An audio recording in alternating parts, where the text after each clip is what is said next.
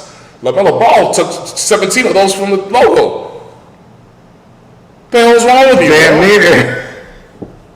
He damn near. There's no excuse for that, bro. That's an F game, bro. That's an F game. I And give- trust me, I'm a Lamar fan. I know that some guys aren't they're always good at their best in the playoffs, but even Lamar shows up better performances than this. At least you can tell he's trying. He's giving his 100%, even when he's choking. You shrink. It's like you're hiding, bro. You just not want to be around. You don't want people to talk shit about you. It's like you're scared that you're going to fail. You can't play basketball like that, not in the playoffs. You never know. That's why you gotta keep shooting that motherfucker. The Portland Trailblazers get an A from me offensively. They scored 114 points. The Suns are one of the top defenses in the league as far as their rating went. So for them to give up 114 points, I thought that was a offensively and defensively.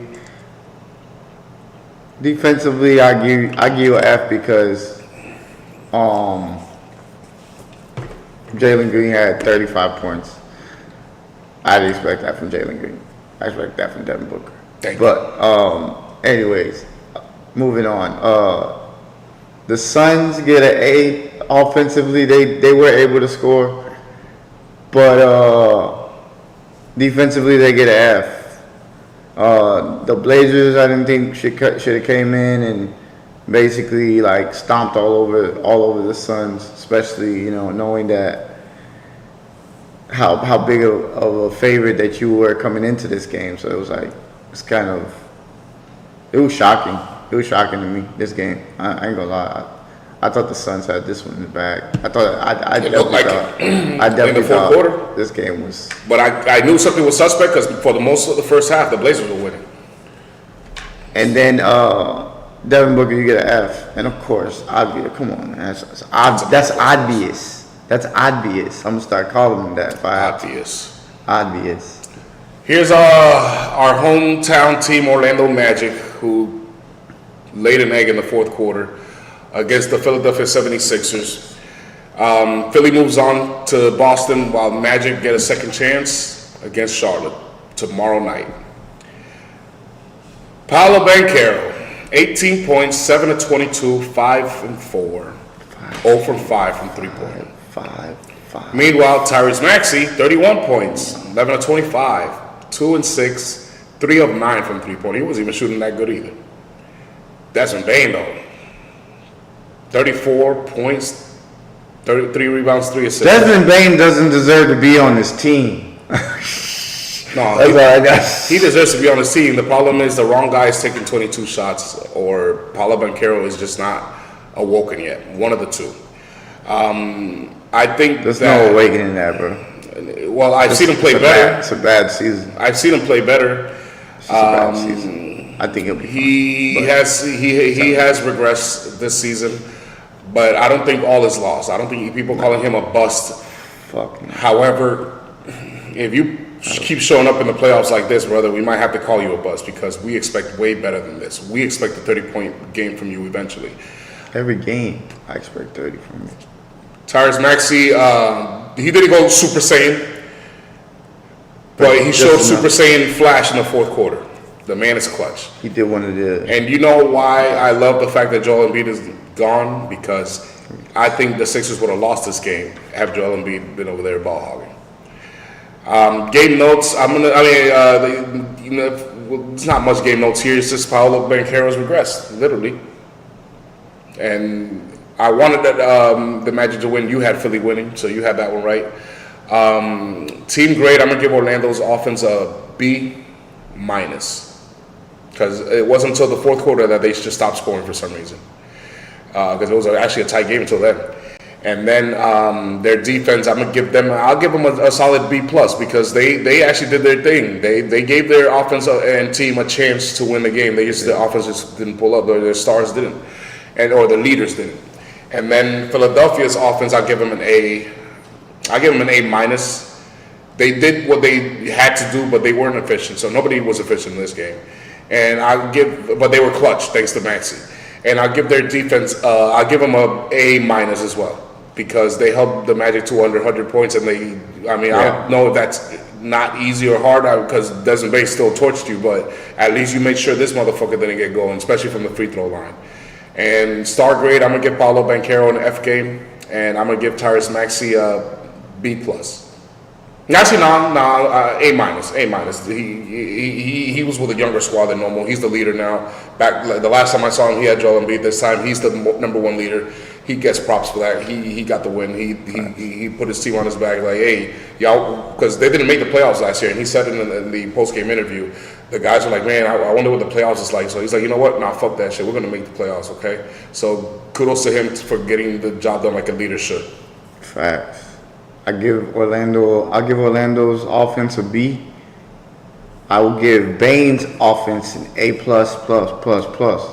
That motherfucker wasn't just great; he was efficient as well. He was doing everything, step backs. It didn't matter what he was. Anything that he was doing, basically, it was going in.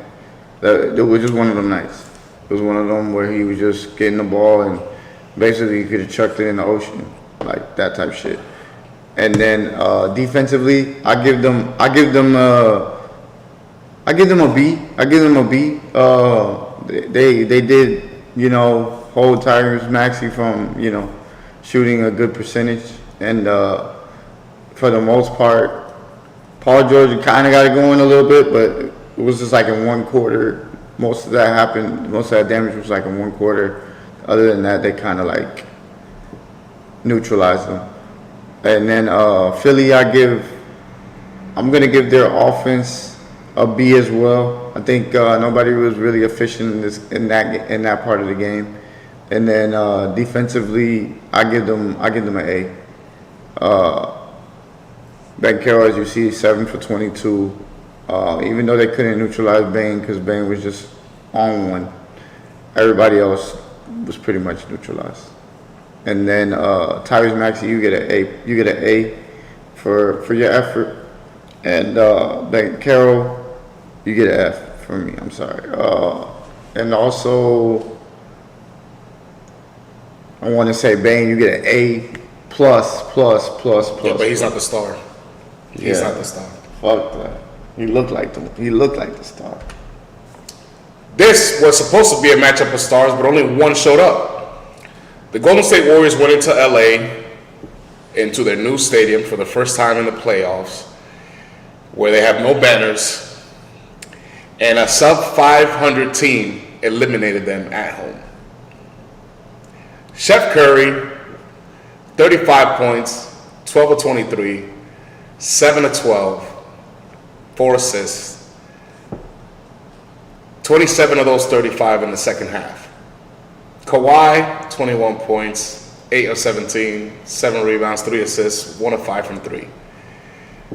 It was regular season Kawhi versus Steph Curry. And this is why one guy has a ring, no, 2 more rings than the other guy does. This is why. My game notes is that the Clippers are the Clippers era with Kawhi Leonard has been a bust.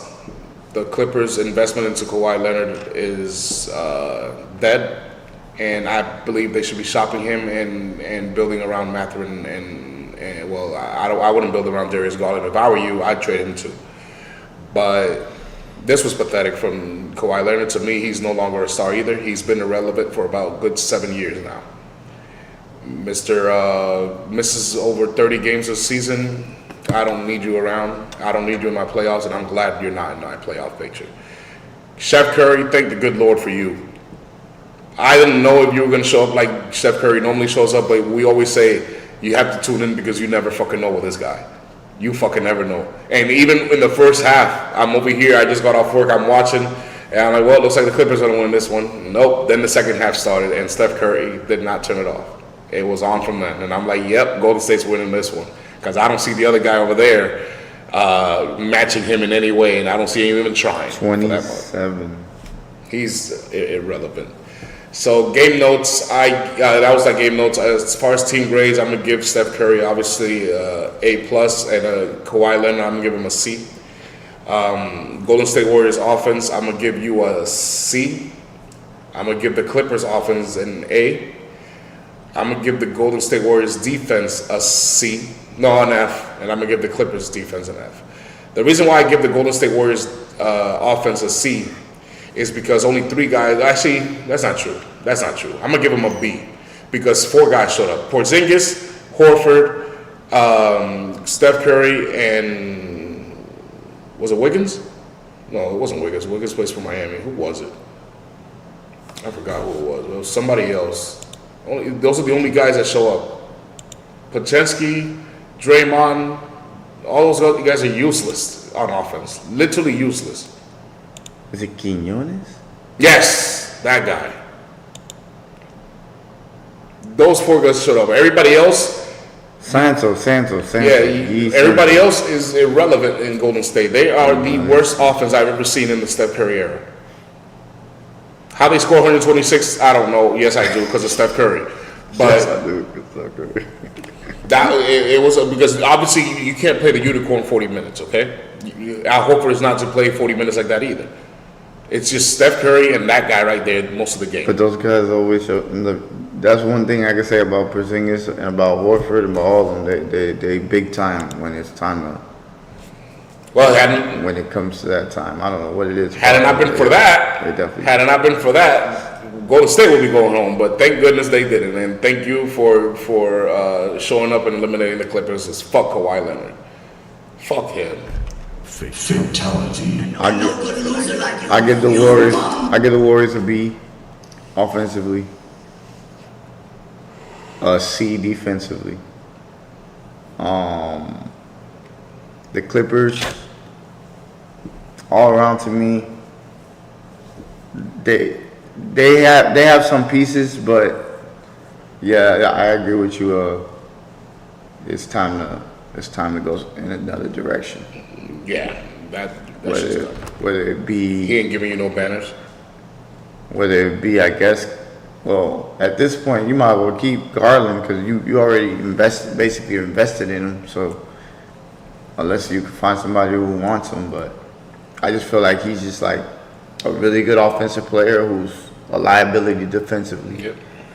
And they have some younger pieces there, but nothing that I can think of. I think the Clippers just need to rebuild. I'm gonna say offensively, I give them a C, especially because of what Kawhi did mostly, and then defensively, they get an F for me. Steph got to eat, Porzingis got to eat, which is, that was the one that was like, to me, that was like the X factor. The fact that Porzingis was able to go off was the reason why the Warriors were able to go off. Because Porzingis is one of those guys that he electrifies the offense. Like he'll make the offense go instantly if he has it going. If he has it going, it's almost like a domino effect where everybody just starts to drop three. Like, so him having a 20-point game, that was icing on the cake. Steph Curry gets an A+. He was amazing, and Kawhi, you get an F. Yep. Now I give him a C because he still had a pretty good game. You get an F. 21 points. No, that ain't gonna cut it. He ain't show up like a superstar supposed to. And look at the field goals. Did you see how many field goals he took? Yeah, I know. Yeah, no, it's not enough. Meanwhile, LaMelo don't mind taking that many in just 3-pointers. I watched JB take almost 40 if you don't care. That's what you're supposed to do. You're not supposed to care about your percentages. Let Brunson do that in the playoff one time. The Madison Square Garden would eat him alive. Negro shoot 30 times. Stop shooting at it. 17 times only, Negro. Jalen Brunson, how you gonna score 40 points with only 17 shots? Come on, man. You're not shooting enough, damn it. Nah. So let's get to top 10 Thursday, okay? Before we make our 8C predictions. So I actually give me your top 10 playoff moments, all right? So here we go. Well, so I did, because you said performances and moments. So I got a mixture in here. So I have Jordan 63 in 1986, which was the game where infamously Larry Bird goes on an interview and says that was God disguised as Jordan, and thus we know him as Black Jesus. Ever since. Then I got Steph Curry's Game 4, 2022. Yes, it was against us, where he went completely ape shit, 43 points. I remember. This shit was crazy. They were down 3-1, so we basically had and Steph Curry said, "Not so fast. I'm still here." And then I got, I know you remember this one, Derek Fisher's .4 heave that goes, I'm talking about completely straight in. And mind you, this is before Tim Duncan hits like one of the craziest shots. After. My bad, yeah. After. Tim Duncan, before Derek Fisher hit that shot, fucking hits this incredible shot over Shaq. I'm talking about Shaq. I'm pretty sure he fouled him. No, he just fall. He just fell. I'm talking about like fading away and it goes straight in. Derek Fisher said, "Not so fast." And then he runs off the court. They had to. I think they would have got by the fans. Then I got Kobe's performance versus the Boston Celtics as well in 2009 as he bounced back and won the Larry O'Brien. Then I have D Wade's where he averaged in the finals against the Mavericks 35 a game. He averaged 35 a game, which was insane to me. Then I have, I know you remember this. This was when Tony Parker hit that spin bank shot off right in front of LeBron James' face. Off of one knee. Oh my goodness! I was sitting there like, oh, he hit that. that was a crazy ass moment. I love that about sports. Sports, you never like cease to amaze. Then I got Tim Duncan. Tim Duncan had a game where he almost had a quadruple double, where he had 20 points, 21 rebounds, 10 assists and eight blocks. So he was very close to that. So that performance to me, that was incredible. Then I have where Magic Johnson, as a rookie, had to come in and was called upon to be the center because their center got hurt. Who's that center? Huh? Who was that center? Kareem Be cool, nigga. with the hook shot. Yeah. So because Kareem had to sit, he came in and he basically won the finals for them. He had, let me see, I got the stats.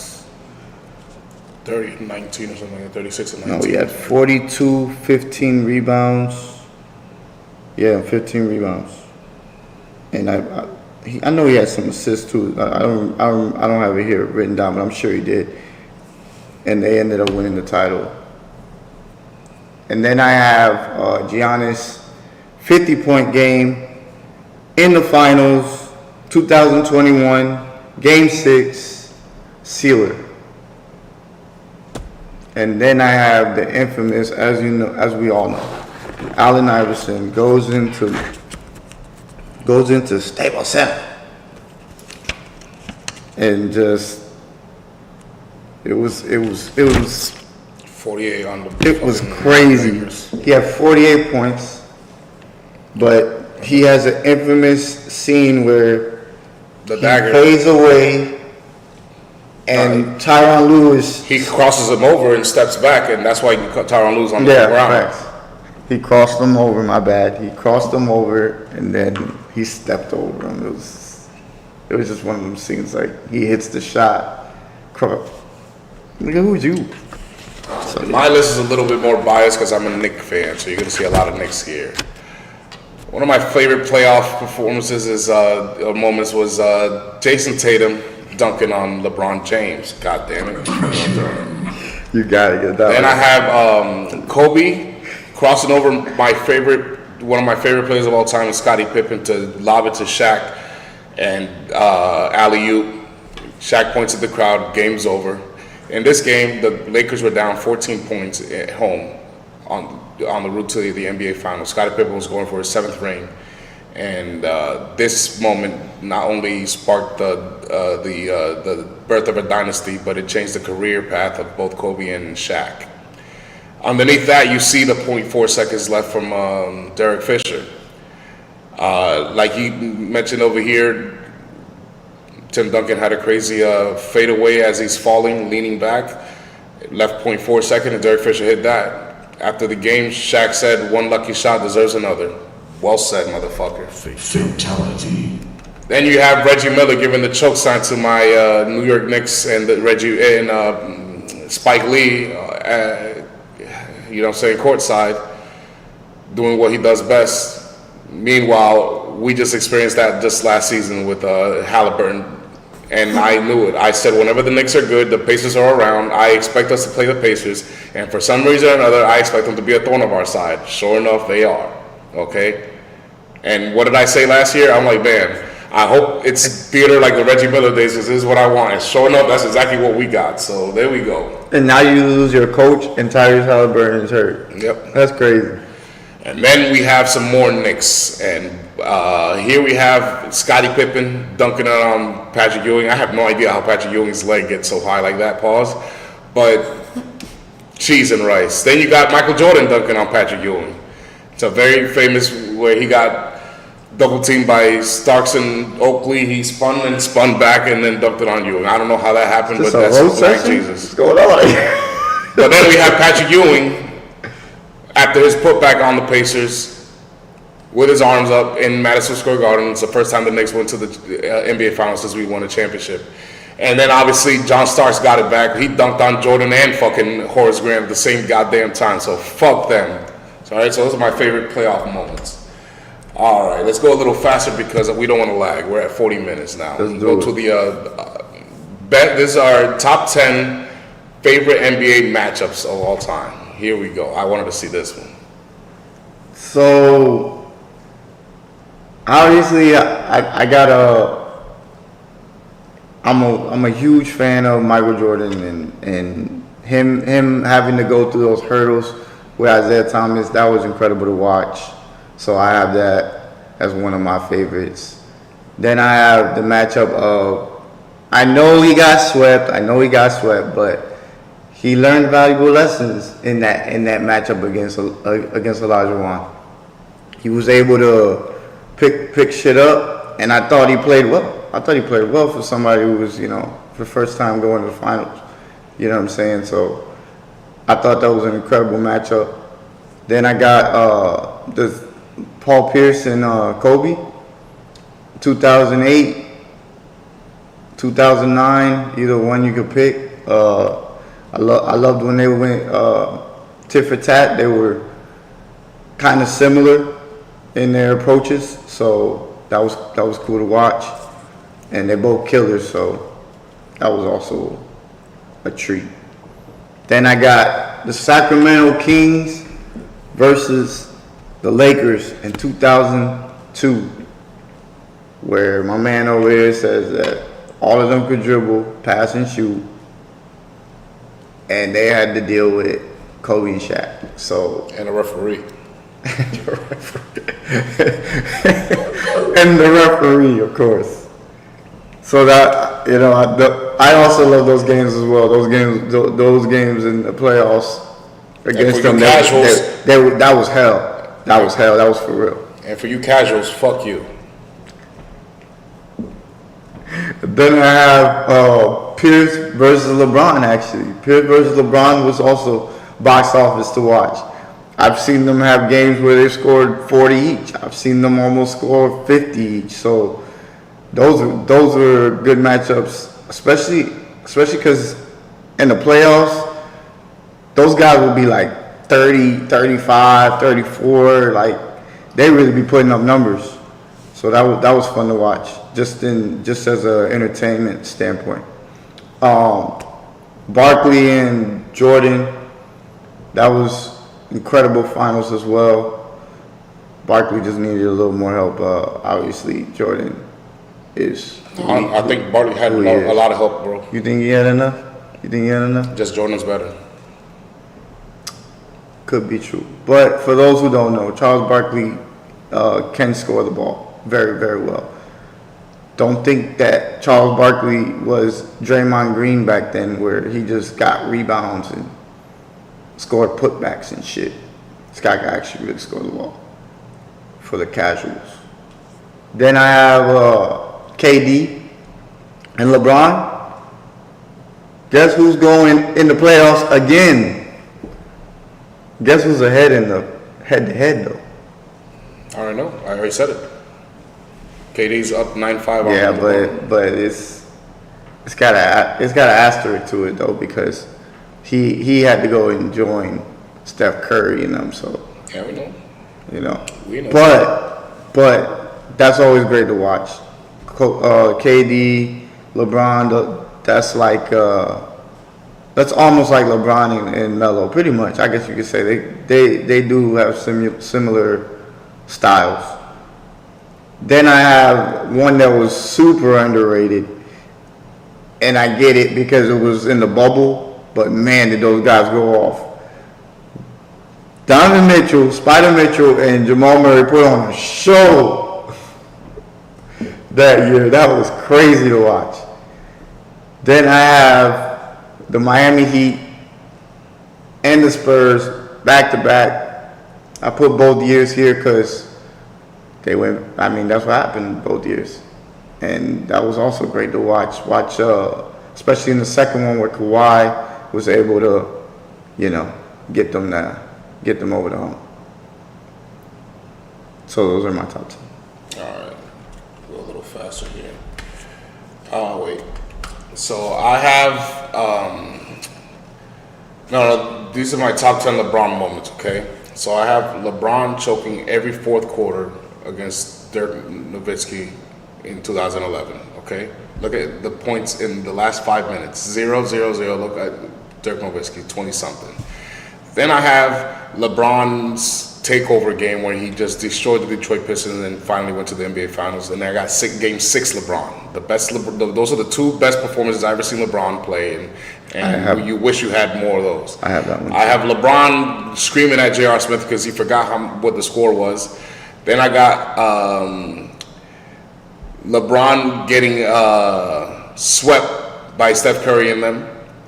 And then LeBron beating Steph Curry down 3-1. That's another great performance. But then I have him getting swept by KD both years, or Jade in his face both years at home.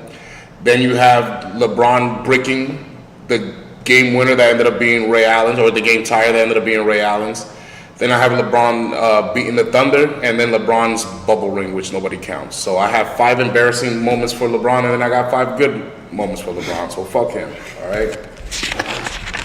But here are my top 10 matchups. I have LeBron versus the Spurs. I thought the Heat-Spurs series was awesome. For 2 years, that's very, very good theater. Then we had the Cavs and Warriors 4 years in a row. That was pretty interesting as well. Then you have the only Celtics-Lakers I got to see with my own eyes with Kobe versus Paul Pierce.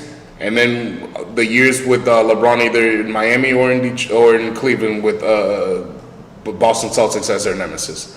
I also have to put Iverson versus Kobe. That was a great fucking NBA Finals, even though the Sixers only won once. But Iverson cooked every single game. The man averaged 40 points almost. Then you have Jordan and Barkley. That was an excellent series. Barkley did the best he could. Like he said, for the casuals, Barkley is one of the greatest basketball players of all time. He just played in the wrong era. Then you have the Knicks and Pacers. That is a series I'm always up for. The old Sacramento Kings and the Lakers that he had, that to me is probably my favorite 7-game series of all time. That was not in the NBA Finals. For the casuals, when I said fuck you, is because a referee actually went to jail for this one. It's not just an excuse. And then you have the Warriors LeBron matchup, but that was without KD. The 2 years that we had him without KD, I loved that series as well. And my all-time favorite rivalry, it's none other than Ewing and Jordan and then the boys. Listen, there's only 3 teams that wasn't scared of black Jesus. It was the Indiana Pacers, the Detroit Pistons, and the New York Knicks. It is no wonder that those are the only 3 teams that ever took Jordan to 7 games. So here we go for the next one. I asked you to give me top 10 action figures that we love. Well, obviously I got to start with mine because I grew up on Ninja Turtles. Ninja Turtles was number 1 on my list. Always will be, forever dear to my heart. Then I have the WWE action figures. You pick your choice on who you wanted to have. Stone Cold, it don't matter. Like that was one of those where I had the ring and everything. So those were fun as well. Then I have the Power Rangers. Now these Power Rangers, they kind of like morph. They flip their heads and stuff. So it's like it becomes the actual animal. So I thought those were cool as well. Then I got Wolverine, of course. I don't think you can go wrong. X-Men. Then I got Batman, of course. Batman figurines. Spider-Man, I had that as well. This was the one though where he was like on the motorcycle. You can also take him off the motorcycle as well. Then I got the Star Wars toys. That's the one I actually had, the Darth Maul. So at the moment I didn't have too many of those, but I did love Star Wars at that time. Then I got Street Fighter, the Street Fighter toys. I had Chun-Li, I had Ken, Ryu, E Honda. I had a few of those. Then I have an underrated one, where actually was an underrated show as well. A cartoon show at that, the Mighty Ducks. And then I have Spider-Man Doc Ock also. I had that. Doc Ock. Dr. Octopus. Here we go. I got Tech Deck at number 1. The little finger skateboards, pause. Those things were the last toys I basically had in the 90s. I also had Street Fighter. I had Ken. That's the only one I had. Okay. I also had the Spider-Man, that exact same one right there with the webbing. I had Donatello, this exact same one. It pissed me off because his what's it called? The staff? The staff, it wouldn't stay on his shell. I'm like, God damn, I don't want to carry all the goddamn time. He just pissed me off. Then I had the Transformers, the original Transformers toys. I had a few of those. Hot Wheels. I don't know what kind of kid you were in the 90s if you didn't have Hot Damn Wheels. facts, I did have Hot I had WWE. I had the wrestling ring, that exact same one. Debo had SmackDown. I had that belt. Debo had the Intercontinental belt. And I also had that Batmobile. Definitely. I had the Batmobile from the TV show, not the Batmobile from the movie. Debo had the Batmobile from Batman Forever, the one with Two-Face and Jim Carrey as the villain. Oh, okay. And I had that, the Bat. You got the original. The Batwing, whatever. That shit was gangster as hell. Those were the days. I was gonna throw some Lion King toys in there. It was just too much. But, Yeah, you got too much. yeah. I was gonna, I got Buzz Lightyear, But yeah, man, I miss that. I love those rivalries. But man, Knicks Bulls, that's peak NBA right there. I wish we had something like that this year. Let's see what we get. The playoffs are about to begin. Let's get to the predictions do it. for the upcoming games. Here we have the 8 seed games. We have the Charlotte Hornets here at Orlando tomorrow. What to expect in this one? You want me to go first? I got you. I expect more of the same from the Hornets. I expect the Hornets to, I wouldn't say dominate, but it just doesn't look good for Orlando right now. So the more I see it, the more I'm thinking Orlando might just tuck and hide, because this guy also, I don't even know if he's playing, Wagner. He got hurt in that game as well, late. I don't know. It's all good, Denali. Welcome back, brother. You good, We're over bro? here talking the 8 seed games. I expect the Hornets to jack up a lot of threes. I expect Con Knipple to play a little better. I don't expect LaMelo to shoot from 2 or 16, so I hope the Magic's defense is on point. I expect probably more or less the same from Paolo Banchero. I expect Franz Wagner, though, to take more of the load, and I expect Desmond Bain to try to repeat what he did. I don't think Wagner's healthy though. I think Wagner might. No, he's not healthy, but he's going to try to do what he can to save the season, because it's win or go home. There's no more second chances after this. So I expect the very best from that Franz Wagner has, because he's a lot more playoff, I guess, savvy than Paolo Banchero seems to want to be. And I know that we already seen LaMelo Ball in one game. I knew he was. Something tells me that guy is a playoff performer. I knew that Bridges already was. I didn't know about Brandon Miller or Con Knipple. The rest will be seen. But so far, so good for the Hornets, and I think the Hornets are going to win this one. I don't. They are so much better. He's right. Denali says the Orlando Magic are so much better than this. We agree, Rossi, but we can't go with what we think they should be. We have to go with what they put on paper and on film this whole season. And Orlando, like Orlando really fucked up. They supposed to win the last game. They should have won that game. They should have won that game. They wouldn't be in this predicament if they would have just won that game. They should have treated that game. They should have played Bane the whole game, because I remember in that game they didn't put Bane into the game until like late to try to win the game against the Celtics. Yeah. And I'm like, why would you wait till now? Like, you could have put him in early. You guys would have got a big lead or something like that, and you could have just sat down afterwards. Y'all should have took that game serious. Now look, season. Oh. Let's go to the Golden State Suns game. What to expect here? I expect Chef to cook again, maybe even more. I expect more of the same from Devin Booker. He's just not a big game player.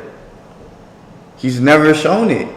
And I know this ain't Game 7, but this is Game 7. Yeah, in elimination games, he seems to be not himself.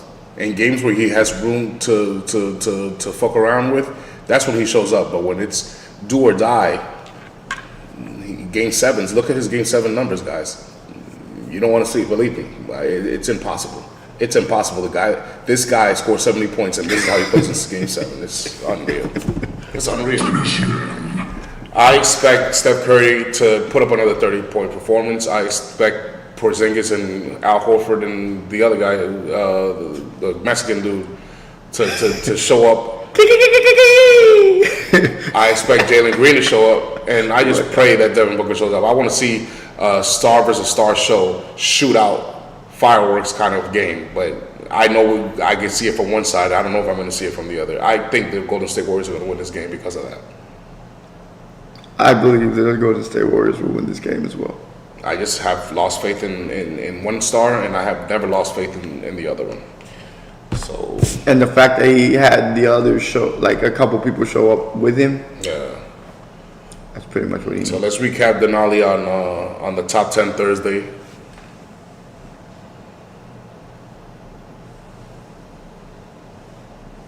He says the Suns will blow out the Warriors. We'll see.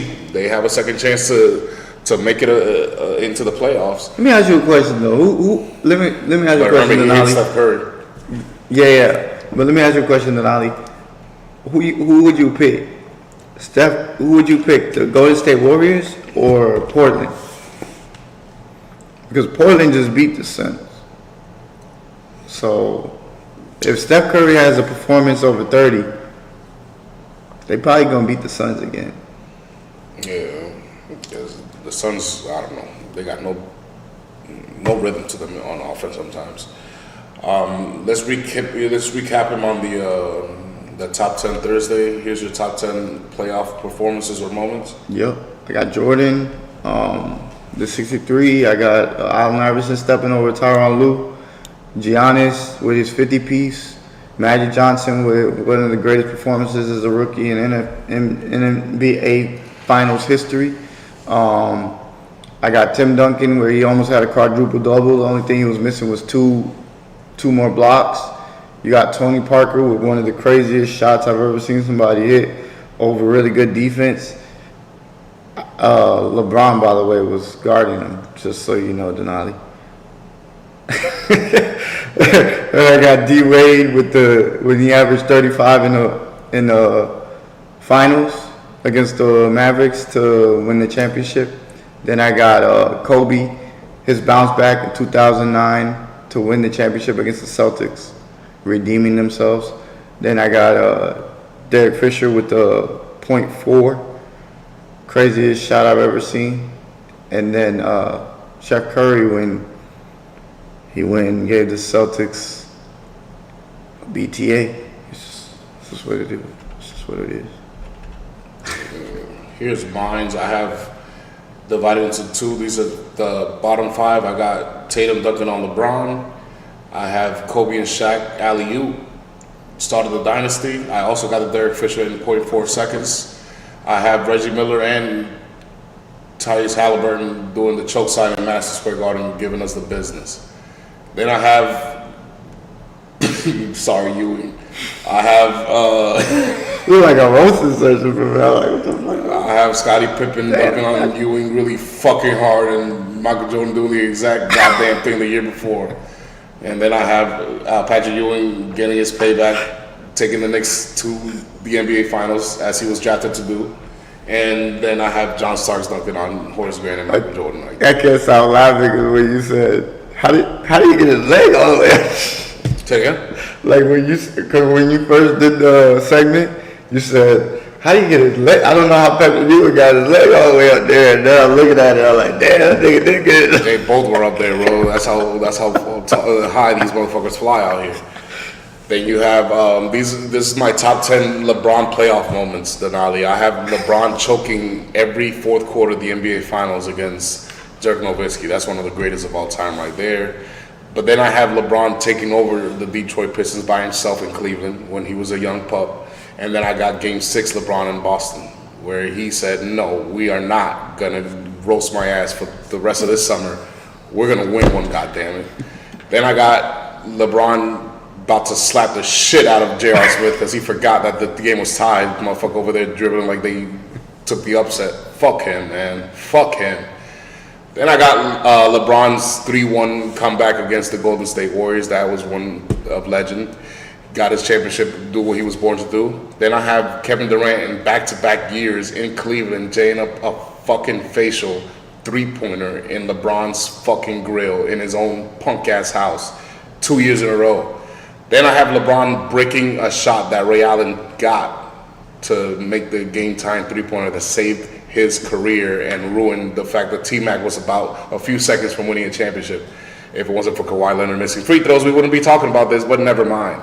Then you have LeBron taking care of the young Oklahoma City Thunder, and then you have LeBron winning a meaningless bubble ring. So there's 5 embarrassing moments for LeBron there, and then top cool moments for LeBron there. As I'm a LeBron hater, I'm going to add the embarrassing ones like that top one right there where it says he has 0 points in 4 5-quarter games against Dirk Nowitzki. That's bullshit. That's bullshit. Motherfucker gave it. That's when I was like, you know what? Fuck LeBron.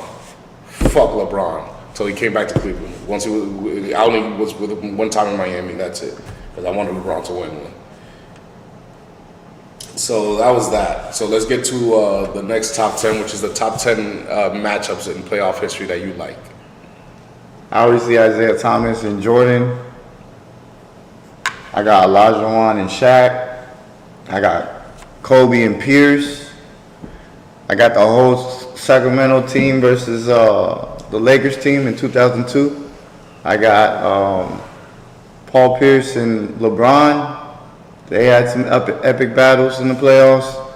I got Charles Barkley and Michael Jordan. Had an epic battle in the finals. Then I got KD and LeBron, of course. I got in a bubble where Jamal Murray and Donovan Mitchell went ape shit. And then I got back-to-back where the Spurs, Miami meet, and each one wins one. Kawhi wins one by locking down pretty much, locking up. And LeBron wins one by Ray Allen. Yep.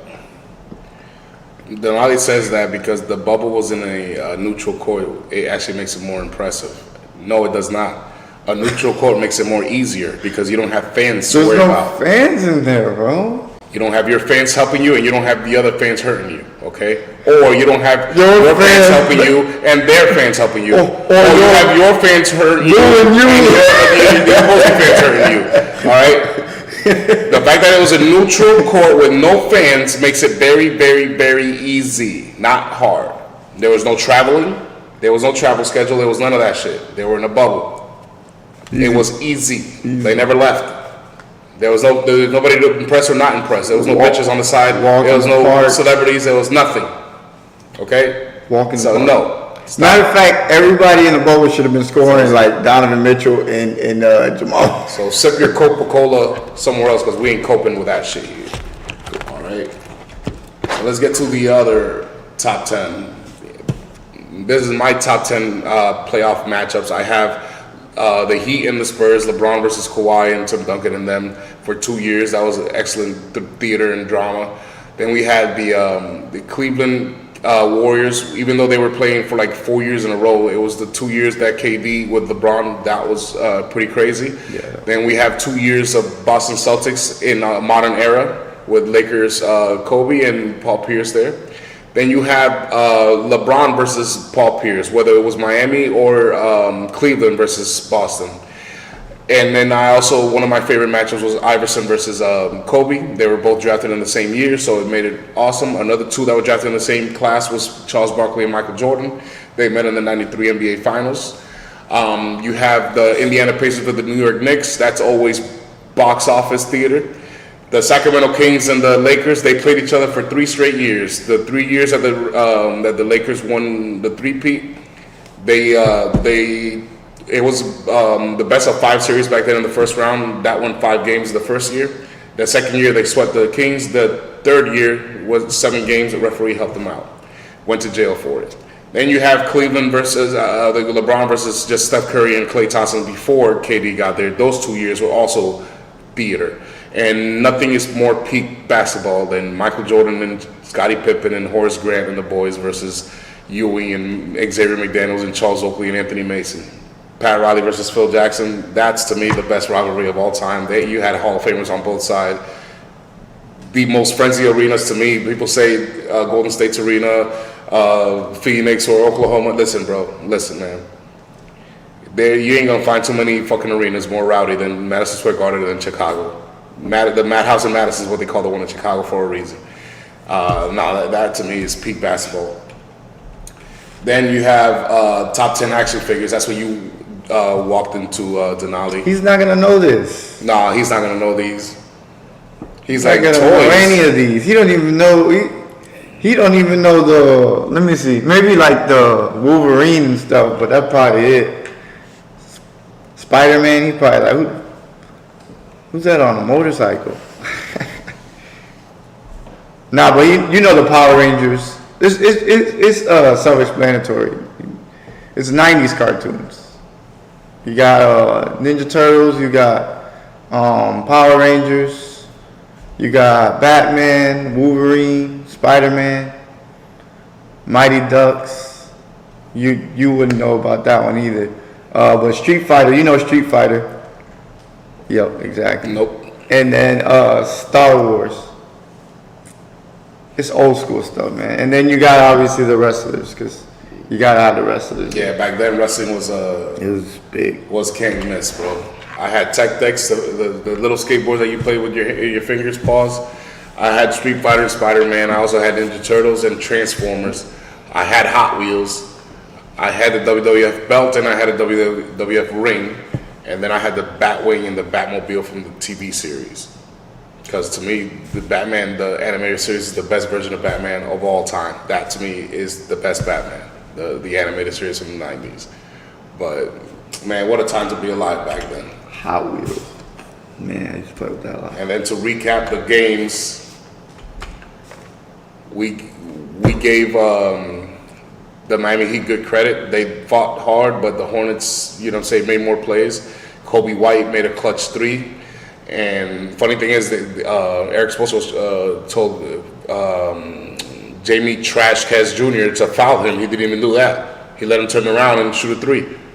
He must have thought, oh, he ain't gonna make this one. Oh shit! Sorry, coach, because he was supposed to foul him. He was supposed to foul him, get 2 free throws, not 3, and fucked up the game. Jamie Trash Kez Jr. Meanwhile, LaMelo Ball fucked it up with a turnover, and then he fouled Tyler Hero at the 3-point line, which is the 2 things you were told not to ever do: foul somebody at the 3-point line and turn the ball over in the playoffs. Yet he was given a second chance and he got it done. He got the layup, and the rest is history. The Hornets are going on to Orlando tomorrow night or later on tonight to face off and see who gets the 8th seed. We gave Miami Heat good credit, but like I said, Bam Adebayo left in the second quarter, so they did the best that they could with what they had, but the Hornets are better. The Hornets are just better this time around. Sad that the Heat are 43 and 39 and 10th seed. This one was crazy. Danny Advija is him. Oh, let's recap what Denali hasn't heard yet. We learned that Advija is him and Devin Booker is not. We learned that LaMelo Ball is him. Tyler Hero still is him. We also learned that Steph Curry is also still him. You say Steph Curry is past his prime, he's still him. He's Super Saiyan fucking God, bro. And Kawhi Leonard is not. He's irrelevant. Kawhi Leonard was eliminated by the only team in the entire playoff or play-in picture below 500 at home. So here we have Denny Advija. This guy stinks. 41.7 rebounds, 12 assists. This is an A++++ game. This motherfucker might be a Super Saiyan. 15 of 20. This motherfucker might just be a Super Saiyan. We shall see. But Green showed out more than fucking Devin Booker. 35 points, 5 rebounds, and 2 assists. Devin Booker was a measly 22. 1 rebound, 4 assists. He let a rookie bounce him out in his own house. should be ashamed of himself. We got an F game for that. Meanwhile, BJ was an A+. Denali, we just needed to see it in the playoffs, bro. That's all. We just needed to see it when it mattered the most. Believe me, I knew Villa was gonna show up, just not like this. Hell no, nobody knew he was going to put up 41 points. Maybe some people, but nobody knew he was going to do that. I thought Devin Booker was going to put up 41 points. No. Devin Booker just let us down. He gave him half of that. Another guy that let us down is Paolo Banchero. God. 18 points. By the way, those 18 points, he had 16, I believe, before the half. So I think he only had 2 points in the second half. I think, if I'm not mistaken, that he only had All 5 and 3. Meanwhile, Devin Bain over there at 34 points. Maxey matched that with 31, 2 and 6, and 3 and 9 from 3-point. He wasn't very efficient, but he was clutch. Where Paolo Banchero was non-existent. He turned into LeBron James in 2011 against the Dallas Mavericks. He turned into LeBron James. Yeah, I don't believe in the Kardashian. How you still believe that shit when he's not even around her? I don't believe in that Kardashian curse. Devin Booker is just what he is. A no good loser. Damn, for real? I didn't know that. Oh yeah, he stamped the F with that one. Yeah, no. 6 of 13 in the. Yeah, many chances to put the game away. Yo, this Like, guy- just helping them inch back up before you This know it, guy. they had the lead. But yes, Banchero has regressed. He's not someone you could trust in the playoffs. Meanwhile, Maxey is. BJ Edgecombe had a pretty good game. Paul George had a Paul George kind of game. We had come to expect that. But it was enough to take the Sixers to capture the 7th seed and head to Boston for game 1. No, BJ is tough, man. And then Golden State. We already mentioned Kawhi Leonard got eliminated by the only team that's below 500 in the entire playoff picture. The only team. All the other teams are above 500 except the Warriors, and you lost to them at home. The first time in your new arena that you're hosting a play-in or playoff game, you have no banners on there, and this is what you do. Kawhi Leonard, it's time to trade you away, brother, because you are irrelevant. You are literally irrelevant. Steph Curry, you are a lord of three-pointers, bro. You are the best three-point shooter the history of the world will ever see. No one will ever be better than this guy. No one. So, A++ for Steph Curry, and awesome welcome back to the NBA playoffs. Not on this type of level. Definitely not. Nah.